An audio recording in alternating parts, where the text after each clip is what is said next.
अस्सलाम वालेकुम व्यूअर्स, मैं हूं आपका मेज़बान अब्दुर्रहमान और ख़बर लाया हूं दुनिया के सबसे बड़े डैम से मुतालिक। जी हां, एक ऐसा डैम जो कि 60,000 मेगावाट बिजली पैदा करेगा। चाइना इस डैम को बनाने जा रहा है जिसे सुपर डैम का नाम दिया गया है। वैसे इसका असल नाम मिडॉग डैम है जिस इलाके में ये वाक़ है। अब इस डैम से इंडिया और बांग्लादेश को बहुत सारे मसाइल हैं, क्योंकि इंडिया का ख्याल है कि इस डैम के जरिए न सिर्फ चाइना इन दोनों ममालिक का पानी रोकेगा, बल्कि खुदा न खास्ता सैलाब की सूरत में वो इसके गेट्स खोलकर इंडिया को बहा भी देगा। देखिए, जिस तरह इंडिया पाकिस्तान का पानी रोककर उसे तंग करता है और उसी चीज का खमियाजा उसे खुद भुगतना पड़ रहा है। ये डैम ब्रह्मपुत्रा रिवर के ऊपर बनेगा और 300 अरब यूनिट सालाना बिजली पैदा करेगा। अब इंडिया की अपनी जो हाइड्रो पावर है उसका 40% इसी दरिया के ऊपर से हासिल किया जाता है। इसके अलावा इंडिया का 30% फ्रेश वाटर भी इसी दरिया से हासिल होता है। बहुत बड़े स्टेक्स हैं इस दरिया के ऊपर इंडिया के, और इस दरिया का 50% हिस्सा जो है वो अब चाइना में वाक़ है। तो चाइना आहिस्ता आहिस्ता इंडिया को इंसर्कल करने के लिए वाटर बॉडीज के ऊपर भी डैम्स बना रहा है, और ये एक डैम नहीं है। इसके अलावा तकरीबन 40 मुख्तलिफ डैम्स के प्रोजेक्ट्स हैं जो कि चाइना ने कंसीव कर रखे हैं, जो कि तिब्बत प्लेशू के अंदर है, और उनके ऊपर वक्तन फ़ौक्तन काम शुरू किया जाएगा। वैसे 11 डैम्स तो वो ऑलरेडी बना चुका है, जिसकी वजह से काफ़ी हद तक ब्रह्मपुत्रा का पानी रुका भी है। चाइना का क्लेम तो ये है कि ये सारे डैम्स रन ऑफ रिवर होंगे, यानी इसमें पानी रोका नहीं जाएगा, बस पानी के बहाव को थोड़ा मैनेज करके उससे बिजली पैदा की जाएगी। लेकिन नाहरीन का कहना यह है कि दरमियान में अंडरग्राउंड टनल्स के जरिए उस पानी को कहीं और भी डाइवर्ट किया जा सकता है। जिस तरह इंडिया पाकिस्तानी दरियाओं के ऊपर जम्मू कश्मीर के अंदर जो डैम्स बना रहा है, उससे पाकिस्तानी दरियाओं में पानी कम हो रहा है और वो पानी डाइवर्ट करके मजीद इलाके सैराब किए जा रहे हैं।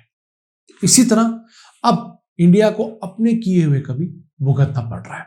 हम इंडियन अवाम से कोई ख्वाहिश नहीं रखते, हम उनसे हमदर्दी रखते हैं, लेकिन बताने का मकसद आप लोगों को यह है कि अगर आप ज्यादती करेंगे तो कुदरत का निज़ाम ऐसा है कि आपको कहीं ना कहीं से उसका जवाब जरूर मिलेगा, जिस तरह इस वक्त चाइना इंडिया को दे रहा है। अब ये जो डैम है जिस जगह पे बनेगा वो बड़ी अहम जगह है, जिसे ग्रेट बेंड कहते हैं। एक ऐसा इलाका जहां पर दरिया थोड़े ही रकबे के अंदर 3,500 मीटर की बुलंदी से 700 मीटर की बुलंदी पर आता है। इस कदर तेजी से उतराई है, इस वजह से इस इलाके में डैम साइट ज्यादा है। और फिर यह इलाका इंडियन सरहद से सिर्फ 30 किलोमीटर की मुसाफत पर है, तो उस हिसाब से ये बड़ा टची एरिया भी है। यहाँ पर अर्थक्वेक्स की वजह से टेक्टोनिक प्लेट्स भी हैं, उसका खदशा भी है। लेकिन तमाम तर वजूहात के बावजूद चाइना इस प्रोजेक्ट को कंसीव कर रहा है और इसको करना चाहता है। अब पाकिस्तान में भी एक बहुत बड़ा डैम बनाए जाने की गुंजाइश है, जो कि 15,000 मेगावाट बिजली पैदा करने की सलाहियत रखता होगा, और उसका नाम होगा कचजरा डैम।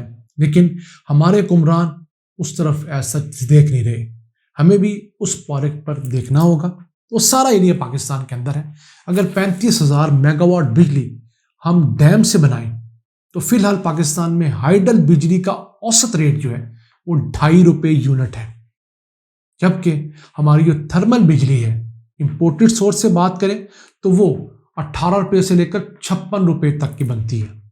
उस मुकाबले में ये बहुत सस्ती है, तो हमें इस तरफ देखना होगा। इसके अलावा अगर हम आपको ये बताएं कि पाकिस्तान में कितने मेगावाट के हाइडल पावर प्रोजेक्ट्स पे काम हो रहा है, तो वो है 11,241 मेगावाट। तकरीबन 20 के करीब हाइड्रो पावर और डैम्स के मंसूबे इस वक्त अंडर कंस्ट्रक्शन है, जिन पर पाकिस्तान 26 अरब डॉलर्स खर्च कर रहा है, और ये तमाम मंसूबे सन 2029 तक मुकम्मल होंगे, जिनके अंदर बादशाह डैम जैसा बड़ा मंसूबा भी है जो 4,500 मेगावाट बिजली पैदा करेगा। दासू डैम भी है जो 4,320 मेगावाट बिजली पैदा करेगा।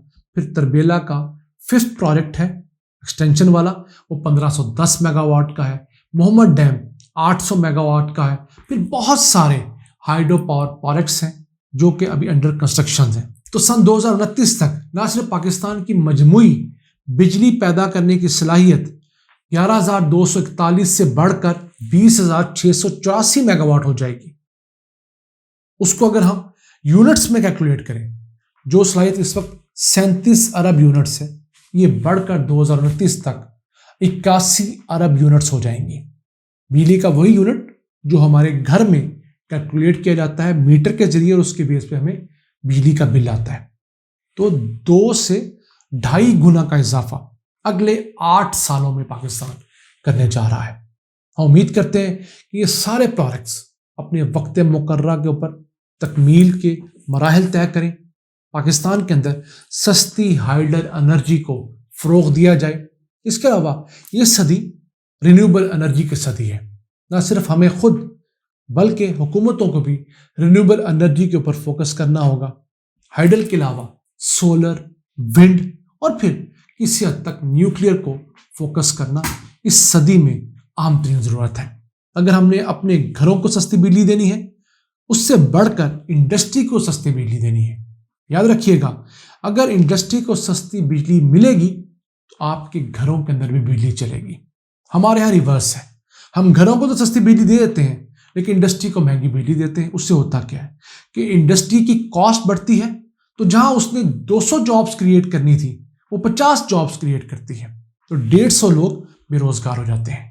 اگر وہی سستی بجلی انڈسٹری کو ملے اور 200 جاب کریٹ ہوں تو وہ 150 بے روزگار افراد بھی کمانے لگیں گے، تو گھروں میں نسبتاً تھوڑا سا مہنگا یونٹ بھی قابل استعمال ہو جائے گا. یہی چیز چائنا نے اپنی ترقی کے دوران امپلیمنٹ کی تھی. جب وہاں پر گیس کے کرائسس آئے تو انہوں نے کہا ہم انڈسٹری کو گیس بند نہیں کریں گے، گھروں میں لوڈ شیڈنگ کر دیں گے. اس کا فائدہ کیا ہوا؟ وہاں دھڑا دھڑ انڈسٹریز لگی، اور آج ان انڈسٹریوں کی کمائی سے سیٹھ بھی، مزدور بھی، انجینئر بھی، ٹیکنیشین بھی سارے اس قابل ہو گئے ہیں کہ وہ گیس خرید بھی سکتے ہیں، بجلی مہنگی بھی خرید سکتے ہیں. کیونکہ پہلے آپ کے پاس کچھ نہیں تھا تو سستی بجلی بھی افورڈ نہیں کرتے تھے. اب آپ آمدن کما رہے ہیں تو تھوڑی مہنگی بجلی بھی افورڈ کرتے ہیں. اس چیز کو ہمیں من حیث القوم سمجھنا ہوگا. ہماری حکومتوں کو یہ چیز عوام کو باور کروانی ہوگی. اور پھر میں اس چیز سے متفق ہوں کہ صرف سیٹھوں کو انڈیو فیور نہیں دینی چاہیے، لیکن جو دنیا میں چل رہا ہے انڈسٹری کو پوری دنیا کے لیول پلینگ فیلڈ کے مطابق لانے کے لیے جو مراد دینی بنتی ہیں وہ ضرور دینی چاہیے، تاکہ ہمارا انڈسٹریز دنیا کے مقابلے میں کاسٹ کے حساب سے پورا آئے. جو چیز انڈیا میں جتنے کی بنتی ہے وہی پاکستان میں اس حساب سے بنے گی تو ہم کمپیٹ بھی کریں گے. اگر ہم انڈیا سے، بنگلہ دیش سے، ویتنام سے مہنگی چیزیں بنائیں گے تو ہماری چیزیں کون خریدے گا؟ اور پھر ہمارے ملک میں بے روزگاری نہیں بڑھے گی تو اور کیا ہوگا؟ آج کے لیے اتنا ہی. اپنے میزبان عبد الرحمان کو اجازت دیجیے. اللہ نے کے بعد.